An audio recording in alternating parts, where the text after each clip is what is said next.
Disapproved by his remarks, Cutler leaves as Colin Masters withdraws himself to Carol Wilson. Frustrated by the various leaderships, Lily Taylor leaves. In the criminal justice system, the people are represented by two separate yet equally important groups: the police, who investigate crime, and the Crown prosecutors, who prosecute the offenders. These are their stories.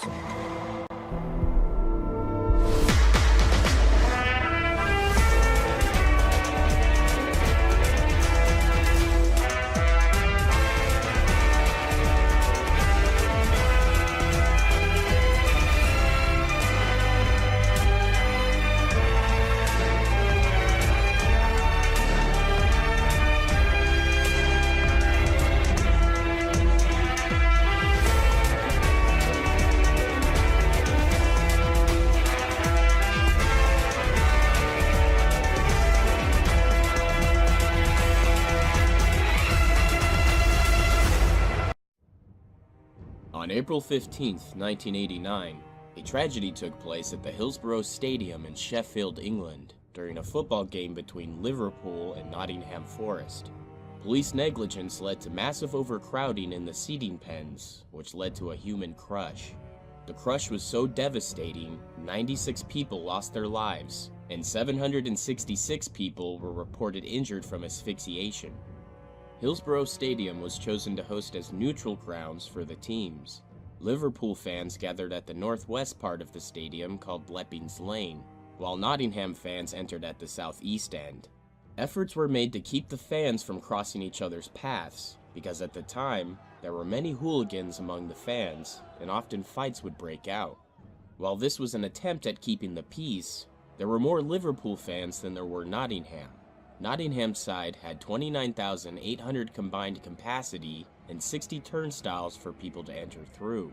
The northwest end of the stadium only had 23 turnstiles that met with 24,256 fans. There were normally other turnstiles around the Liverpool entrance for people to use, but because of the segregation policy, many of them were closed off so sports rivals couldn't cross each other's paths. While there was a public announcement to discourage more people from attending, the police, clubs, and local authorities at the event were more worried about the hooligans and fan fights. The game was scheduled to start around 3 p.m. Around 2:20 p.m., 350 people arrived off of 3 chartered buses. Upon their arrival, many of the fans wanted to enjoy their time with family and friends, and weren't in a hurry to try and get into the stadium. This caused congestion to build up in a short period of time. On the TV and radio, announcers told people to stay home if they didn't have a ticket because of how packed it was. Between 2:30 and 2:40, people started to cram up at the turnstiles in front of Leppings Lane. At 2:46, John Motson, the BBC football commentator at the event, could already tell there was an imbalance of distribution among the people, and signaled the cameramen to get a shot to show just how many people were there. A police constable at the event requested that the game be delayed by 20 minutes to try and ensure safer passage for the fans, as the request had been granted at a game 2 years prior. However, the request was denied. Outside the stadium, the crowd started to form a bottleneck. There were more fans arriving than there was a way for them to get in. People were showing tickets to the wrong turnstiles, but couldn't leave when denied entry because of the people behind them. At 3, the game began as scheduled, and the fans outside could hear the cheers of fans inside the stadium. There was an estimated 5,000 people just at the turnstiles trying to get in, and this aroused safety concerns from police.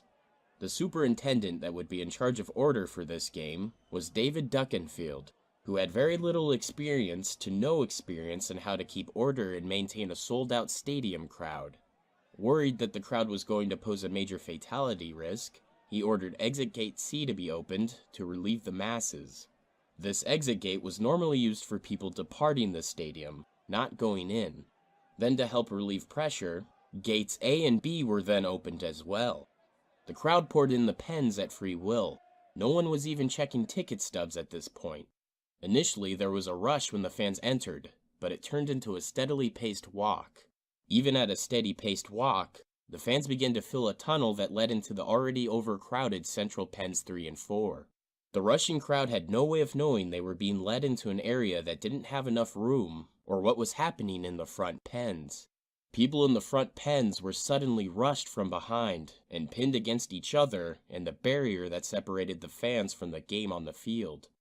For some reason, while police or stewards were usually present to direct people where they should go, they were not there to do that. A BBC report speculated that if police had positioned the 2 patrol horses on the field into the crowds correctly, they could have directed fans into the side pens. With the game just starting, there were still fans arriving into the pens from the rear entry gate. During the crush, people were so packed in they couldn't turn, they couldn't bend, or even raise their arms. Some fans, like 19-year-old Sarah Hicks, who went to the game with her sister, father, and mother, couldn't be pulled out by people trying to help. A man trying to save Sarah Hicks wasn't able to do anything when he tried to pull her up. He lost his grip on her, couldn't reach her again, and could only watch in terror as she cried and became asphyxiated. Her sister, 15-year-old Victoria Hicks, was also killed in the crush. People above in the west stands were pulling people up from the Leppings Lane terrace. In the confusion, police gathered in front of the fence and created a cordon to keep fans from escaping over the fence, thinking it was just a pitch invasion. They were pushing fans back into the crush.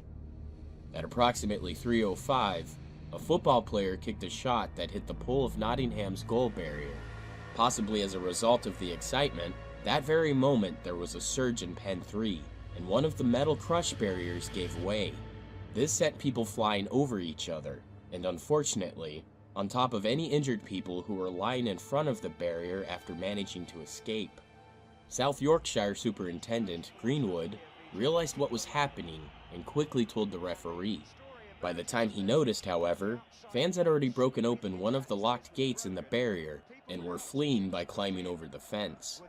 Other fans trying to help made holes in the perimeter of the fence.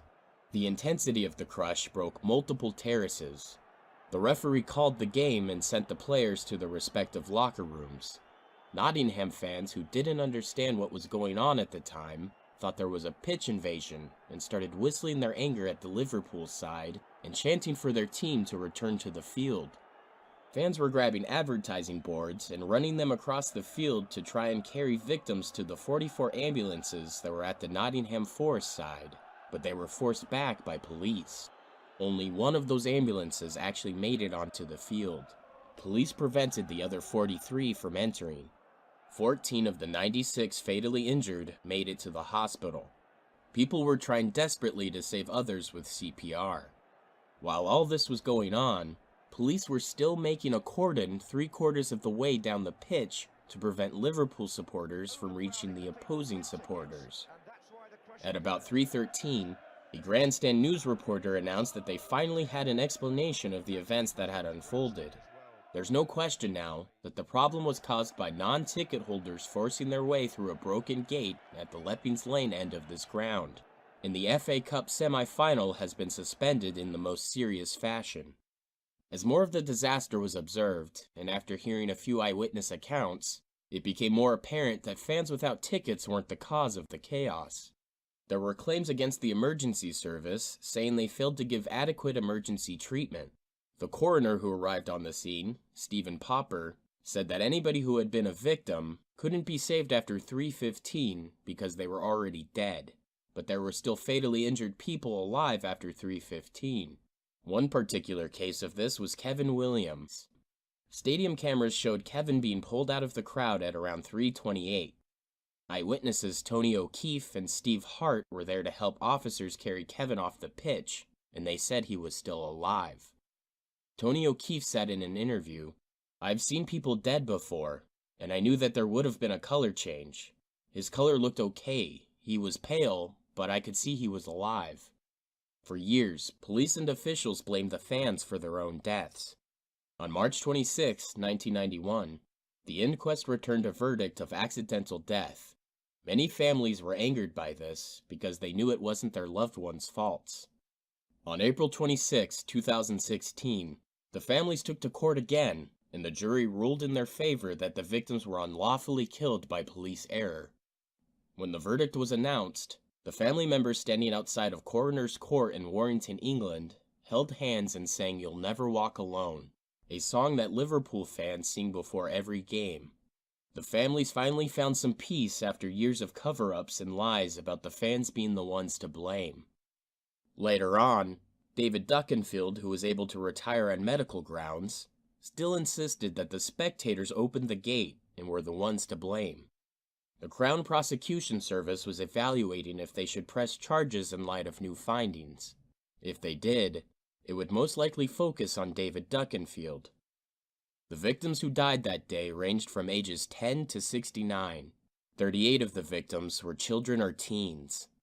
There were many memorials and epitaphs erected in honor of the 96 people who died from the crush throughout Liverpool and the Hillsborough Stadium. I want them 96 to rest in peace now, because they have suffered for these 27 years seeing the families suffer, said Margaret Aspinall, whose 18-year-old son James died in the crush. They did nothing wrong that day, she told Granada Reports. They were the heroes.